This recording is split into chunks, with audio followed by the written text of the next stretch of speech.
Hindi kaya ako natawa. Hindi ano yun, hindi scripted yun. Hindi kaya ako natatawa kasi ako, hindi ko alam Hindi sa niya sarili kasi- ko na hindi niya nasabi kasi ko sa alam. kanya yun na kasi nung time na yun ang nararamdaman ko kasi ang daming nababasa ko na comment na gusto niya na magpakasal. Ngayon parang pinipressure ko yung sarili Wala ko. naman akong sinabi. Hindi, kumbaga yun nga yung ramdam ng tao. Ah, So parang napipressure sa sarili ko. Sabi ko, love ako, walayin mo na lang ako kasi ako hindi pa ako. Parang ganun. So siya naman, nasaktan. Kaya ganun, una-una. Pero buti pinapaintindi niya. Pero ang matindi nun, hindi ko naiintindihan that time. Ang hirap, ang lala, Tulala lang. tulala.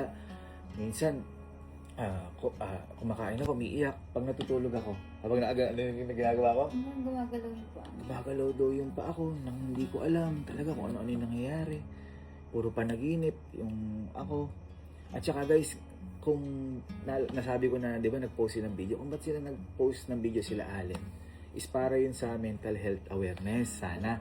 Kaso, ang nangyari ho, marami na nakarelate. Ang dami. Ang nangyari ho, dahil ho, ang mga vlog namin ay puro kalokohan, akala po nila, joke lang yun. Akala po nila prank. Yun. Hindi po prank yun, totoo po talaga nangyayari at nangyari po talaga sa akin yun. At ang isa pa, na baka ito na po yung huli naming beses na gagawin na mag-post kami ng aksidente o magsabi ng problema sa inyo kasi ang daming haka-haka, ang daming nadadamay. lumalabas. Sabi niya magpahinga kami. Sabi niya magpahinga kami, tapos ang nangyari, nung nagpahinga kami, nung nawala ako, Nakahanap na. hiwalay na daw po kami. Guys, hindi po kami naghiwalay, okay? Hindi po kami naghiwalay. Isa pa, isa marami na nadadamay. Yung best friend ko, Si Karen. Diyos ko, yun daw yung reason ba't kami naghiwalay. Yung, Anak na yun. may anak asawa na po, tsaka, Diyos ko, nakita lang nila yung throwback picture. Mga picture lang dahil. Yun na daw. Okay? Tapos, yung tropa ko din sa La Union, si Ira. Dami sa TikTok.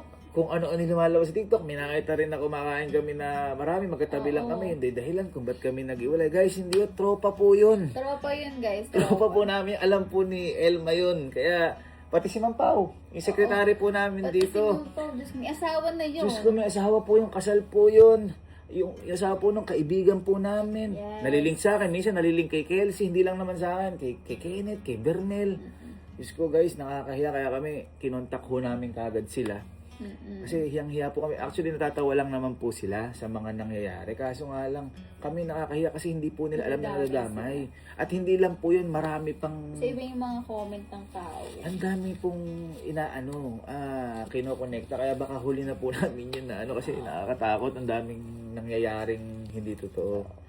Ayun, thankful ako sa tao na